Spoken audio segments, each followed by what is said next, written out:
E aí galera, beleza? Meu nome é Alex Lima, eu sou um dos sócios da Glóbulo. A Glóbulo é uma empresa aqui de Florianópolis que atua no Brasil inteiro com processo de gestão estratégica e inteligência para marcas.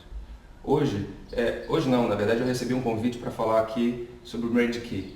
O Brand Key é uma ferramenta muito interessante que a gente consegue visualizar numa folha vários direcionamentos estratégicos para a marca. Então a gente vai falar sobre isso. Espero que seja extremamente interessante para você. Valeu! Lá na Glóbulo a gente tem um método que é desenvolvido em 4 etapas e a gente divide ele basicamente assim. Primeiro, entre a etapa emocional e racional. Depois, como é que a gente vai dividir a etapa racional teórica e racional prática, emocional teórica e emocional prática. Como é que a gente vai colocar, de fato, tudo isso em prol da estratégia da marca. Quando a gente começa um projeto, geralmente a gente começa com essa pergunta aqui. O que o mundo perderia se a sua empresa, se a sua marca, se a sua ideia acabasse amanhã, morresse amanhã, evaporasse amanhã? O que de fato o mundo perderia? Não só você, um emprego, não, mas entender essa essência. Obviamente não é só com uma pergunta dessa que a gente vai tão profundamente assim. Só que essa pergunta começa a fazer sentido depois também, quando a gente começa a desmontar uma ideia e montar de novo, exatamente focada para isso. Perder mais do que simplesmente aquela tarefa que ela executa. Uma questão bem interessante também é saber isso. Do que é feita uma marca? Tem várias pessoas que perguntam a marca gráfica, o logotipo, enfim, qualquer nome que você queira dar, mas marca pra gente, de fato, é muito além disso. Muito além do que isso. Aqui a gente tem alguns exemplos de até embaralhamento da própria identidade visual, com nome, enfim, é interessante, mas marca, ela é o símbolo, são os colaboradores da empresa, são os serviços que ela atua, a estrutura que ela tem, enfim, todo esse complexo, todos esses pontos de contato que fazem uma relação entre o que você tem para oferecer, seja uma ideia, um serviço, um produto, ou enfim, para alguém do outro lado que tem interesse naquilo. Esses pontos de contato são marcas. Para a Associação Americana de Marketing, eles têm uma nomenclatura interessante, que a marca é um nome, um termo, um símbolo, um design, a combinação dele, para mim é blá blá blá. Isso de 1960, eu não digo que é blá blá blá, que não é verdade. É verdade, só que é antigo isso. Para mim, marca, para nós da Glóbulo, marca vai muito, mas muito além disso. Marca para a gente é algo que está na cabeça, não necessariamente só que eu vejo. Marca para a gente é uma promessa. O que eu vou fazer com essa promessa é eu prometer para você algo e você acreditar em mim e ter essa possibilidade eu ter a possibilidade de cumprir essa promessa. Isso me dá uma abertura para prometer de novo. E essa forma de se relacionar, essa forma de prometer, cumprir, você desejar e receber, isso me dá a possibilidade de me relacionar contigo de uma forma verdadeira. Essa forma verdadeira, isso pra gente é marca. Marca é saber fazer a promessa certa, entregá-la e ganhando assim o direito de fazer novas promessas no futuro. No nosso entendimento, o que a gente entende como marca, na forma mais simples, é isso aqui. Como a gente vai criar essa promessa e de fato fazer com que ela seja verdadeira, não adianta ser qualquer coisa, né? Vou fazer, não. Verdadeira, porque assim eu tenho a possibilidade de prometer de novo, assim eu tenho a possibilidade de me relacionar, assim eu tenho a possibilidade de me conectar contigo de uma forma que você acredite e eu te entregue realmente aquilo. Fora isso, aí é estético. Não, marca tem que ser de fato da essência. Tem um exemplo que eu vi no curso do Jaime Troiano que é extremamente interessante para a gente ilustrar isso. Vamos dar um exemplo aqui, o seguinte, tem um par de brincos, esse par de brincos são brincos de diamante com ótima qualidade e a pergunta é, quanto custa? Quanto custa esse mesmo brinco se ele for vendido? Primeiro, não tem nada contra essas marcas, por favor, e nem também tem nada a favor, a questão não é essa. É só o que está na nossa cabeça quando a gente tem um apelo visual. Você pode ser do Acre, pode ser de Roraima, pode ser de Recife, pode ser de São Paulo, pode ser de Porto Alegre. Como isso aqui vai unir a gente num único posicionamento de marca, o que isso significa em vontade, em desejo. E principalmente em valor, não só financeiro, nesse caso é financeiro, mas em valor do que a gente valoriza aquilo. Quanto custa esse brinco se ele fosse vendido numa loja assim? Então, lembrando, é o mesmo brinco. Aqui, ele talvez custaria, sei lá, 5 mil reais. Um preço bom, um brinco bom, 5 mil reais. O mesmo brinco, talvez fosse vendido aqui. O mesmo brinco, talvez fosse vendido aqui. O que tem por trás disso é o que eu estava falando antes. Essa promessa. Talvez eu nem precisasse mostrar isso. Talvez eu só com a cor da caixa, a cor e a forma, isso aqui já me deixa uma promessa muito clara do que é. Talvez se eu der isso aqui para minha mulher e dar só essa caixinha, isso já tem uma promessa absurda por trás. Como criar isso? Lembrando, desde que seja verdade. Uma questão importante também é que se a gente começar a olhar por esse aspecto, tudo pode ser marca. Uma ideia, um serviço, uma pessoa, um produto, uma empresa, um objeto pode ser marca. Um desenho pode ser marca. 3 círculos pretos pode ser marca. Talvez um fragmento de um peixe pode ser marca. Um movimento pode ser marca.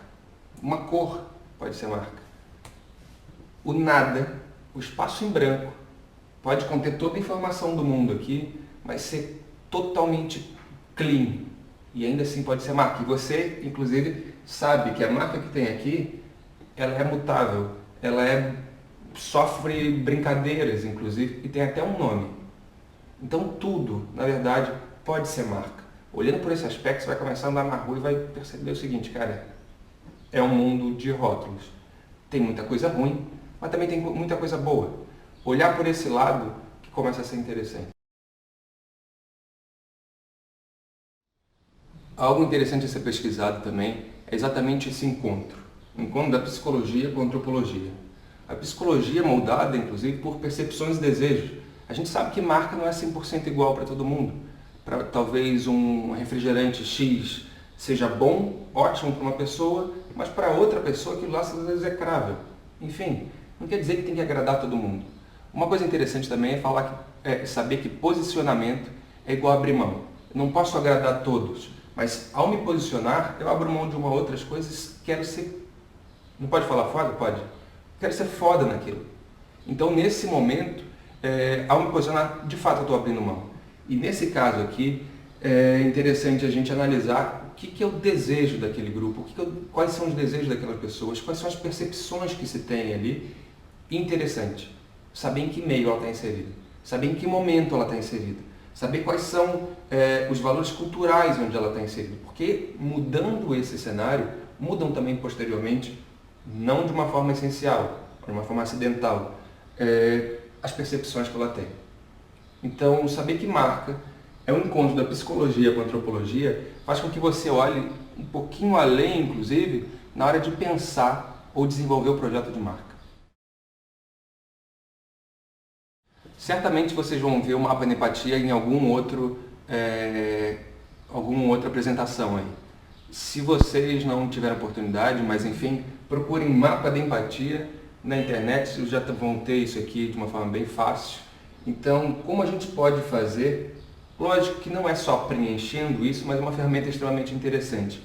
Como é que teu cliente sente? O que ele sente? O que ele vê? O que ele ouve? O que ele perde? O que ele ganha? O que ele fala? E o que falam para ele? Como é que a gente pode se colocar no lugar desse cliente aí para começar a entender ele por um outro processo? Talvez o processo dele. Outra coisa interessante, essa pirâmide aqui, onde a gente passa por processos que, querendo ou não, são padrões. Assim. Então, num trabalho de gestão de marca, uma gestão estratégica, entender em que ponto a gente está e, de fato, para onde a gente quer ir, começa por esse passo aqui. Uma marca nasce, como qualquer coisa, desconhecida. Ela se arrisca, inclusive, a ser rejeitada. Esse é o outro passo. Uma rejeição não necessariamente é ruim, mas eu posso ter uma rejeição forte por um grupo e, por causa dessa rejeição também, ter um apoio muito grande por um outro grupo. Ter um inimigo não é uma pessoa, ter um inimigo, uma situação, pode ser muitas vezes importante para a marca. Pode não, é importante. Então, no momento desse, de rejeição, não quer dizer que eu vou lutar contra alguém, contra alguma coisa ou fazer o mal, não é. Simplesmente saber o que não me faz bem. E lutar também contra aquilo, porque pode ser que outras pessoas, outras empresas se aproximem disso também porque rejeitam, não só porque gostam.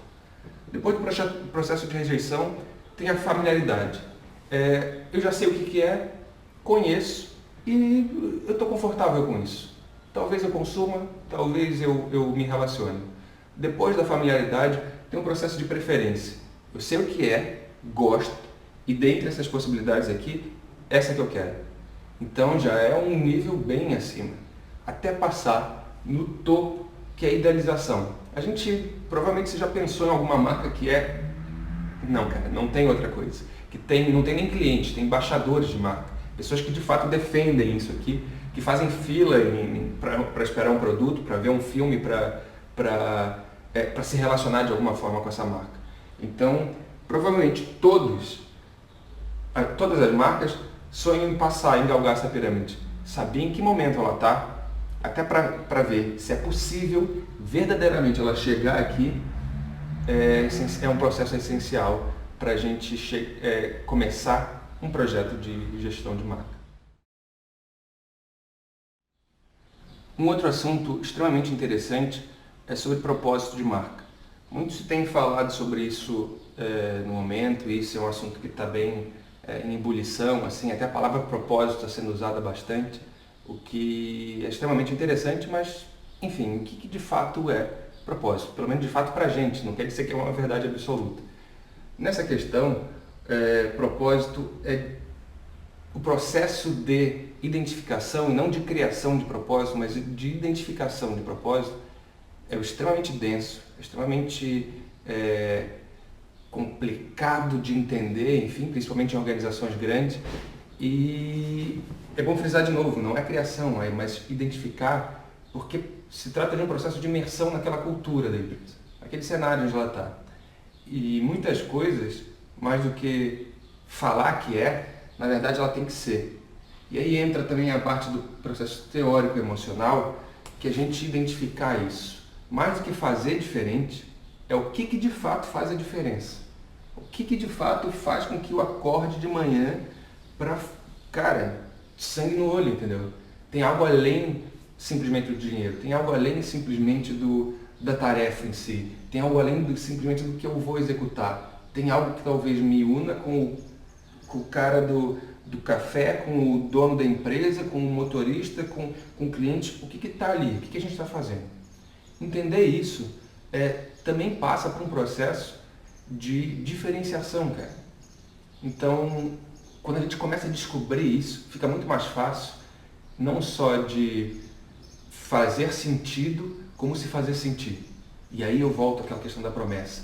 Não preciso ficar falando para você, talvez eu precise fazer você sentir isso. E se eu tiver algo que seja verdadeiro, fique muito mais fácil, muito mais simples, muito mais natural eu fazer você sentir isso. Tem uma métrica que a gente apelidou, não sei o nome, enfim, mas apelidou de Brain Jag, que é isso aqui. Geralmente,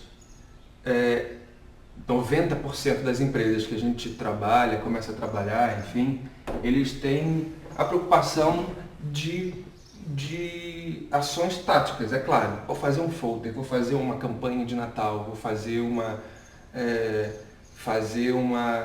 ação pontual ali. Legal.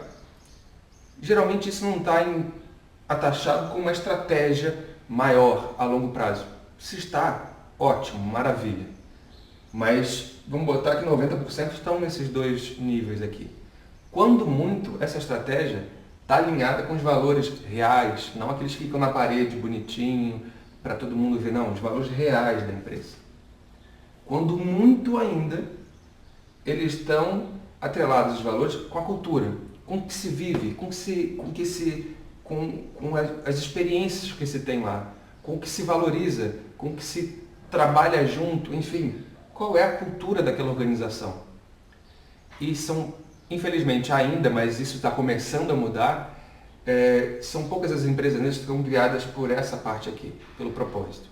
Quando a gente começa a fazer desse lado para cá, que é o processo natural de se pensar numa empresa, vou fazer um folder para apresentar minha empresa durante o período tal, mas só que aqui já vai se perdendo. Quando a gente começa a fazer, inverter esse jogo, de fato, a identificar isso aqui, por que essa minha empresa existe? O que o mundo perderia se ela acabasse, morresse, evaporasse amanhã? A gente começa a moldar de outra forma. Isso aqui passa a ser um ponto extremamente importante, mas tão mais fácil de desenvolver, tão mais fácil de pensar, que talvez um cliente possa dar ideia, que talvez um fornecedor possa criar junto, talvez uma comunidade possa se envolver e levantar uma bandeira junto, não necessariamente seja parte de dentro do departamento de marketing. Só. Não. Quando a gente começa a fazer, mudar esse movimento daqui para cá, daqui para cá, aí a coisa começa a mudar. E não só de palavra, tem que ser em ação também. Mas mais do que parecer diferente, eu quero fazer diferença e talvez a diferença esteja aqui. Seja muito mais fácil trabalhar com algo que esteja claro para todo mundo do que só na cabeça de 2 ou 3, ou só no bonito, ou só na esteticamente agradável, ou só na comissão que talvez a agência ganhe. Não, cara. Faz sentido? Tem a ver com o porquê que a gente está junto? Tem a ver com o que a gente valoriza de fato? Então vamos tocar. Tenta isso daí. E quando a gente fala em propósito, parece que é muito bonito, é muito romântico, é muito interessante. Tem aqui uma tela da Future Brand, uma pesquisa que eles fizeram, qual é o futuro das top 100 no mundo e o que eles valorizam na parte de propósito e na parte da experiência de marca. Para onde eles estão sendo guiados? É interessante ver aquilo que eu falei no começo toda a informação do mundo de uma forma simples. E como é que eles fazem isso? Google, por exemplo, ou como é que tem outras, a Procter & Gamble, que está falando bastante sobre isso.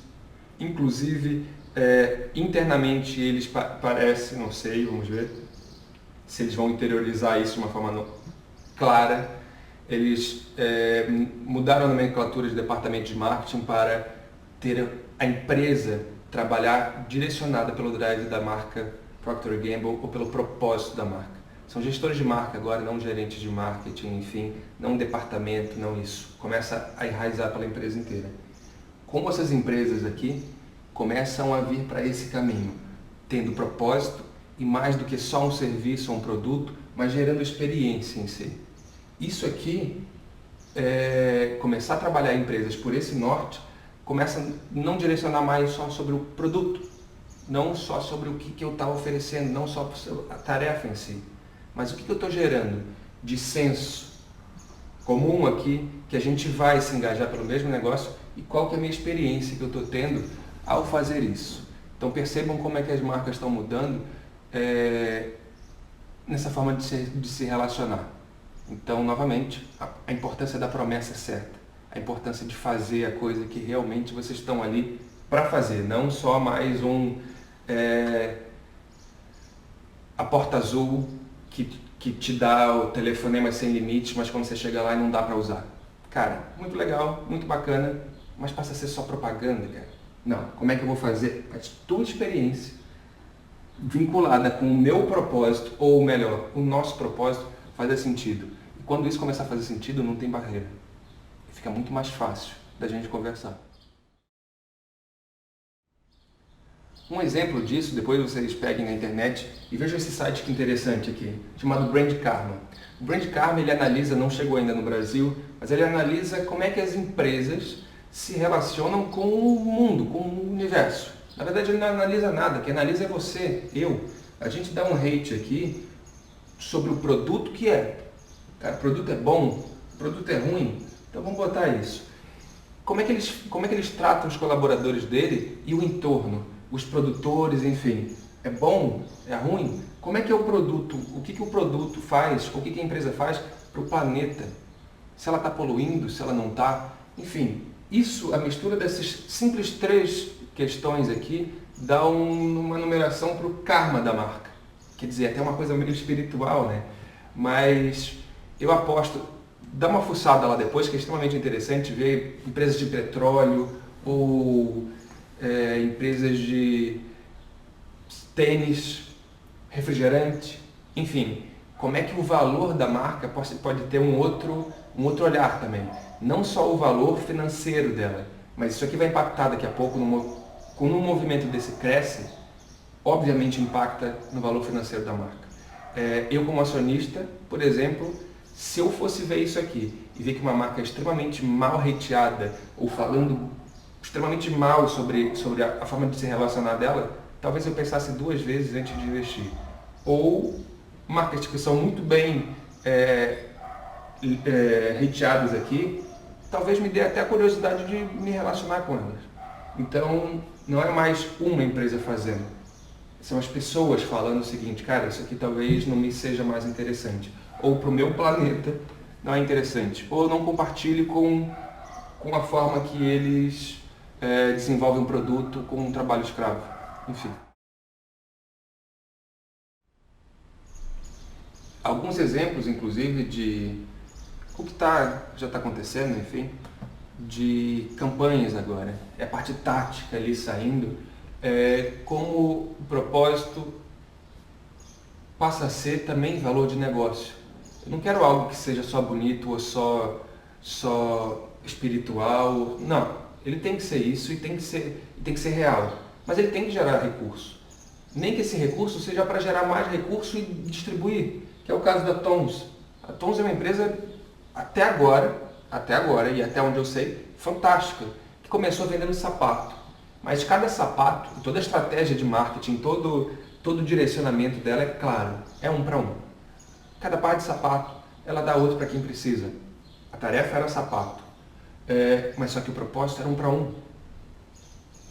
A tarefa mudou, ela passou a ser óculos. A cada óculos que eu vendia, eu dava uma operação de córnea para uma pessoa. A tarefa mudou depois, foi para café. A cada, se eu não me engano, 1 litro de café, 1 litro, ó, a cada 1 quilo de café, eu dou 10 litros de água para quem precisa. Peraí, cara, a gente tem uma bandeira junto. Quer dizer que você comprar aqui, você vai fazer isso? É uma distribuição de renda? Quer dizer que você é só bonzinho? Não, isso é negócio. O Sambazon também tem uma história extremamente interessante. A Patagônia, que fala o seguinte, eu não preciso mais vender, ou não, nem vender, eu não preciso mais explorar o algodão se chegou o meu limite. Esse aqui é o meu limite, é isso que eu quero vender. Reforma nossas roupas, elas são boas mesmo. Então passa a ser uma estratégia também. Só que a roupa tem que ser boa. O sapato tem que ser entregue, sabe? Se não, isso é uma quebra de promessa. E aí, meu amigo, se quebrar uma promessa dessa, vai ser difícil de voltar de novo. Identificar isso como uma verdade e fazer com que isso seja uma verdade é fácil. Fácil entre aspas. É fácil como viralizar isso. Mas muito mais fácil é no momento onde eu quebro uma promessa dessa e um castelo desse desmoronar. Então aí mora o grande cuidado. Fácil mesmo é que isso seja uma verdade. A gente tem alguns projetos com empresas de startup. É extremamente interessante como já tem uma ideia concebida, já tem um projeto concebido, já tem um direcionamento. E quando a gente entra, independente do processo onde ela está, no caminho onde ela está, e quando a gente entra gerando novos inputs e novas percepções de marca, como esses empresários, esses aspirantes empresários muitas vezes, como esses empreendedores começam a mudar não só o pensamento da marca gráfica, do que é o bonitinho e tal, que é extremamente importante, mas começam a mudar o pensamento de modelo de negócio. Então, novamente, eu vou frisar que marca, nessa questão de marca é uma promessa, o que o cara está entregando, não só no visual, não só no nome, não só na embalagem em si, mas o que ele está entregando no produto, o que ele está entregando na venda, o que ele está entregando no pós-venda. Todo esse processo a gente começa a desmontar para montar de novo, a pesquisar, analisar de uma forma minuciosa para acertar os detalhes da engrenagem, para botar a empresa num rumo, num trilho certo. E quando a gente começa a fazer com um processo de startup assim, é interessante que muitas ideias, muitos projetos começam a ser repensados de uma forma tão profunda que viram até outras coisas, mas só que é para melhor isso. E esse é parte do nosso projeto também. E eu gostaria que talvez esse, e na junção de vários outros cursos que vocês vão ter aí nesse evento, pudessem fazer isso. Que vocês tivessem uma visão maior sobre uma empresa, maior sobre um produto, maior sobre o projeto, maior sobre um experimento e principalmente maior sobre marca. E vamos embora, vamos falar do Brand Key. Uma outra ferramenta extremamente interessante é o Golden Circle. Se vocês não conhecem, eu nem vou falar muito porque isso aí já está meio batido, mas é muito bom. Procurem no YouTube um TEDx do Simon Sinek, que fala de uma forma muito simples, enfim, sobre o Golden Circle, que é o que eu faço, como eu faço, e o principal é por que eu faço. E ele fala sempre isso, né? Comece com por quê. Por que eu estou fazendo esse negócio? Por que isso existe? Não é o que eu estou fazendo, é o porquê que eu estou fazendo. Então muda esse tipo de pensamento, que aí a gente começa a desconstruir para construir de novo. E aí a gente começa a entrar agora no processo de construção de novo, que é do Brand Key. Vamos ao que interessa então. Brand Key. O Brand Key é uma ferramenta que surgiu pela Unilever para gerenciar ou para controlar toda a infinidade de marcas que eles têm. Como é que podia ficar de uma forma simples e visualmente agradável um processo gigantesco de marca? Então aí vem essa ferramenta aqui, que ela é dividida em 9 partes. E eu vou falar rapidamente sobre cada uma dessas partes. Então a parte número 1, que são as forças bases dessa marca. O que ela tem ali que sustenta ela? O que ela tem ali que são exclusividades dela? Talvez o que ela tem ali de verdade dela? Aqui está o que sustenta tudo isso. Então a grande importância da gente saber de fato o que ela pode prometer, é claro que num processo de imersão, ou de descoberta, e principalmente de identificação, sai aqui a grande importância dessa base aqui, as suas forças. Então, colocando ali, identificando anteriormente, quais são as forças dessa marca. Que fiquem claros aqui. Claros. Enfim. O segundo ponto é o ambiente competitivo. Quando a gente pensa em ambiente competitivo, geralmente a gente vai olhar para os nossos principais concorrentes diretos, talvez o concorrente indireto ali que faz um produto, um serviço similar que possa ter... Cara, a gente olha para uma outra forma. Também tem isso, também é interessante.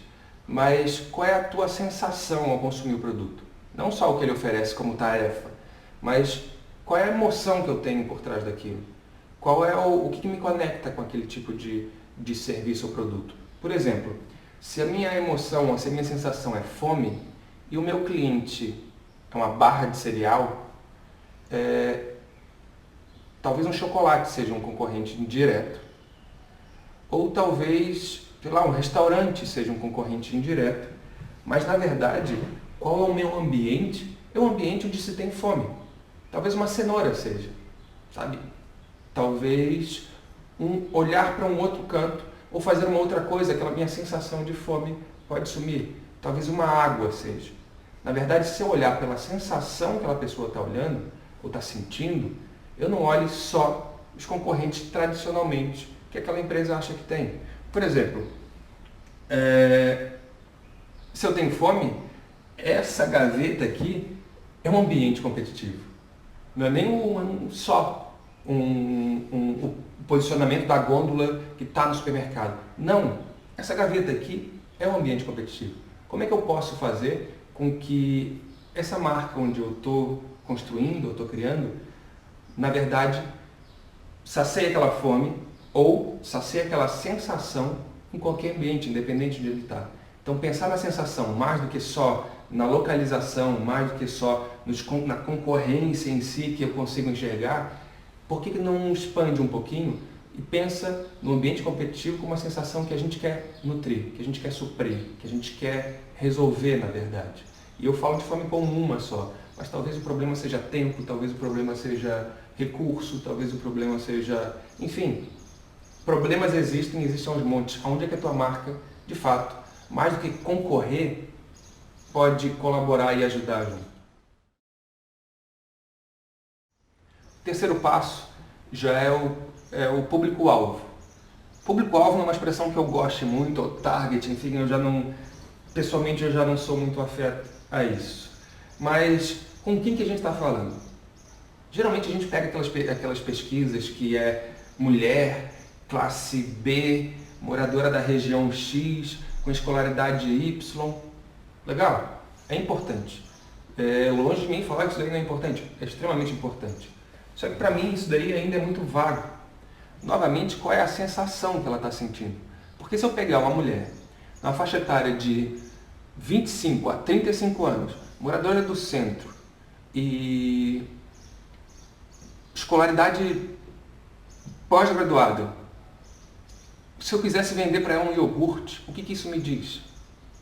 Para mim, me diz só um perfil financeiro dela, que pode ser interessante também. Mas só que se esse iogurte, na verdade, eu tivesse muito mais focado no qual é a sensação dela. Por exemplo, se a sensação dessa mulher aqui, ela estiver pensando no filho dela, talvez a sensação que ela tenha, ou que a gente pode transmitir, seja amor e segurança. Talvez o iogurte seja um. Agora, se essa mesma mulher da classe A, classe B, com faixa salarial X, de 25 a 35 anos, estiver pensando na saúde dela, ou a sensação é de controle, ou não ultrapassar barreiras e estar ali no certinho, talvez eu tenha uma outra coisa. Não pense nisso só como publicidade empurrar, mas eu estou pensando aqui na sensação dela. E talvez se essa mesma mulher tiver uma sensação de merecimento, putz, trabalhei pra caramba, hoje é sexta-feira, eu posso, ou eu corri, talvez seja uma outra coisa. Então pensar no cliente só com os dados primários de pesquisa de mercado normal, enfim, os dados estatísticos, é importante. Só que você pode ir além, você pode entender, você pode saber ou se colocar no lugar dele. Não quer dizer para vender mais iogurte, mas para entender como é que a tua estratégia, como é que o teu negócio pode de fato se linkar com ele, com valores emocionais também, com valores de sentimento. Não só porque tem danos regulares ou porque vale por um bifinho. Isso não. Mas talvez porque eu possa estar prometendo algo para você e você está entendendo que aquilo seja uma promessa interessante e seja cumprida. Não é só um iogurte. O item 4 é um insight. O que fez de fato a estratégia ou o direcionamento ou o principal? O que a gente está fazendo aqui? Por que a gente está fazendo aqui? A gente está fazendo aqui por causa disso. Isso aqui é o que a gente está trabalhando. Isso aqui que a gente está se divertindo aqui. Isso aqui que a gente está criando. É por causa disso aqui que tudo isso vai existir. Então que fique claro isso. É fato. É natural que você não vai criar isso aqui, talvez num curso desse. É um processo de imersão. Mas isso aqui vai começar a simplificar para você e essa é um projeto que tem que ser alterado, tem que ser evoluído. Mas quando a gente começa a identificar o insight da marca, ou a ideia master que tem por trás de tudo isso, e está muito claro aqui, como é que eu não vou gerenciar, como é que eu não vou gerenciar depois as minhas partes táticas, se eu não olhar isso aqui, ou olhando isso. Fica muito claro depois. Então, da parte 4, a gente pula para a quinta parte. Quais são os benefícios dessa marca? Quais são os benefícios dessa empresa? Quais são os benefícios dessa ideia em si? Mas os benefícios reais, novamente. Aqui eu tenho um exemplo. A gente até divide em 3 tipos. Essa lâmina de barbear. O benefício funcional dela é porque ela dá mais rendimento. O benefício sensorial dela, como é que eu sinto ela, enfim, ela é mais suave. E o benefício, talvez, emocional, ela pode me promover autoconfiança.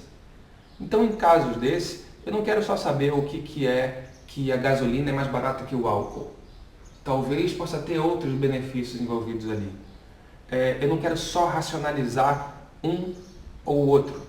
Eu quero sentir em que momento a tua marca, a tua ideia, o teu serviço está fazendo com que a gente sinta benefícios emocionais, sensoriais e benefícios funcionais do próprio produto e serviço.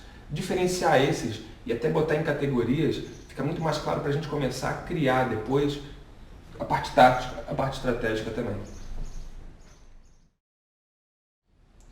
Parte 6. Valores, crenças e personalidade. Lembra quando a gente bota no Brand Egg ali aquela parte de cultura e valores? Então aqui fica como a gente pode externalizar isso e fazer com que isso faça parte da estratégia. Então o que de fato eu acredito? O que de fato é importante para mim ou para os meus? Quais são as nossas crenças? O que faz parte da minha personalidade? Como eu ajo? Como eu me comporto? Quais são as minhas características em determinadas situações? Estando isso claro, eu sei que eu não vou parecer como uma marca esquizofrênica. Em um momento eu ajo de uma forma, em outro, o cliente aqui está esperando que ela vá agir daquela mesma forma. Não, ela se comunica de uma outra forma. Em outro momento ela fala de um outro jeito. Peraí, como a gente pode ser algo centrado e algo focado, inclusive nos nossos posicionamentos? Aqui talvez seja uma parte, talvez não, é uma das partes mais importantes, que é quais são os nossos valores. O que a gente acredita? Como é que eu me comporto? Depois uma outra parte, a parte 7, que são as razões para acreditar. Então, se eu estou prometendo alguma coisa para você, eu tenho que cumprir, certo? Como eu vou fazer isso? Como é que eu vou fazer com que você perceba e como é que eu vou fazer com que eu me lembre que eu tenho que cumprir isso? Então, quais são as razões para acreditar? No caso da Globo, a gente quer gerar impacto positivo através da mudança. E outra crença nossa é que a gente, como empresa, tem que ser desnecessário para o cliente. Então, uma das razões para acreditar é exatamente isso que está acontecendo aqui. A gente passando parte do nosso método, a gente passando parte do que a gente acredita. Então, se a gente passar a ser desnecessário, inclusive, se a gente quer ser desnecessário, uma das nossas funções é, se fizer sentido para alguém, fazer com que o que a gente acredita seja compartilhado. Então, uma das razões para acreditar da minha empresa, por exemplo, é essa, compartilhar conhecimento. Se fizer sentido, beleza, mas é uma razão para a gente acreditar e está ali, ó, sempre, forte. Então, quais são as razões para acreditar que a sua marca tem? Como a gente vai fazer isso aqui? Também ser parte de uma estratégia de marketing, ser parte de uma estratégia de publicidade, ser parte de uma estratégia de design, ser parte de uma estratégia de assessoria de imprensa, independente do que, razões para acreditar começam a guiar isso. O 8º passo. Quais são os elementos discriminadores disso? A gente já sabendo quais são os benefícios que eu vou entregar, sabendo os valores, as minhas crenças, sabendo quais são as razões que eu vou fazer para fortalecer isso. Quais são os elementos discriminadores que eu tenho? O que me faz ser diferente de um outro? O que me faz ser único, na verdade? Pode ser aí entram as características físicas, inclusive, as de estrutura, ou talvez de idade, é o primeiro, é o mais bonito, é que tem embalagem mais diferente. Enfim, nesse momento, entra o que grande parte só começa por aqui, ou só faz essa parte aqui. É a parte tática também. Então, o que vai me diferenciar, muitas vezes visualmente, muitas vezes na parte de tradição, a tradição é um elemento discriminador, a inovação é outro. Enfim, o que vai me diferenciar do meu concorrente, ou da outra empresa, ou da outra ideia, ou no ambiente competitivo onde eu estou inserido. Pensa nisso. E, por último, tem a parte 9, que é como eu resumo a minha marca, como eu resumo a minha empresa, a minha ideia, meu produto, meu projeto, enfim, numa frase, numa palavra, numa sensação. O que de fato é a essência da minha marca? Tem uma pessoa que eu gosto bastante, que é a Lígia Facione. E ela me ensinou bastante, ensinou muito. Numa das coisas que ela fala são os atributos essenciais, desculpa, e atributos acidentais de marca. Essencial que você tem, que tá dentro de você, é o teu comprometimento, é a tua ética, é a tua forma de se relacionar. Acidental, essa camisa, eu raspar meu cabelo, é a roupa que eu estou usando, é o ambiente onde eu estou. Acidente, isso muda. Então talvez aqui nos elementos discriminadores seja essa parte acidental. O que eu posso fazer para me discriminar em cima disso? Com um pouquinho de essência. Mas a essência, na verdade, o que tem ali como atributo principal dessa marca, o que é? Para Disney é a magia. Para Apple, talvez seja a criatividade. Fazer você se sentir criativo. Os produtos dela têm que ter isso. Se você está na Disney e não está sentindo a magia no cheiro, no som, na entrega de um picolé para você ou no espetáculo, não é Disney aquilo. A Disney, de fato, mais do que o Mickey, é a magia que está envolvida. Essa é a essência da marca. Da Apple, seja a criatividade, ela está numa embalagem, está na forma de um produto novo, está na forma de apresentar esse produto para o mercado. Se isso morrer, a promessa, aí começa a cair. O objetivo deles ali é que sempre essa criatividade, essa inovação esteja presente. Essa é a essência da marca.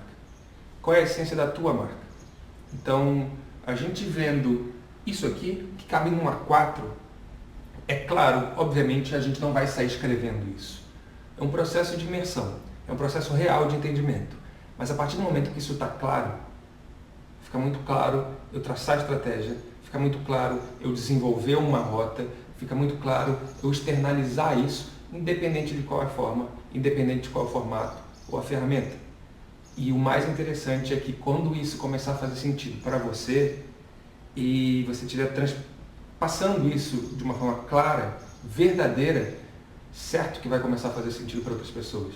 E talvez o investimento que você tem que fazer depois para que esse relacionamento aconteça, para que a promessa possa ser entregue novamente, seja muito menor do que uma forma tradicional de pensar. Então é isso, pessoal. Desculpa aí o ambiente, eu acabei de me mudar, enfim, mas sinta-se à vontade aí na minha casa. Eu espero realmente que eu tenha conseguido, de alguma forma, trazer alguma coisa nova, trazer algum tipo de possibilidade ou alguma abertura de conversa para minha contigo, e eu fico extremamente aberto, à disposição para a gente conversar de novo. Pode me mandar um e-mail aí, pode ligar para a minha empresa, para a Glóbulo. Tem uma galera lá disponível para fazer isso, para ajudar, para trocar ideia. A gente realmente gosta disso. Novamente, muito obrigado pela possibilidade, pela oportunidade. Está até desligando tudo. Valeu, galera. Até a próxima aí. E aproveitem essa ideia, esse evento que, pelo visto e pela quantidade de gente que o pessoal juntou, só está começando, cara. Valeu. Obrigadão.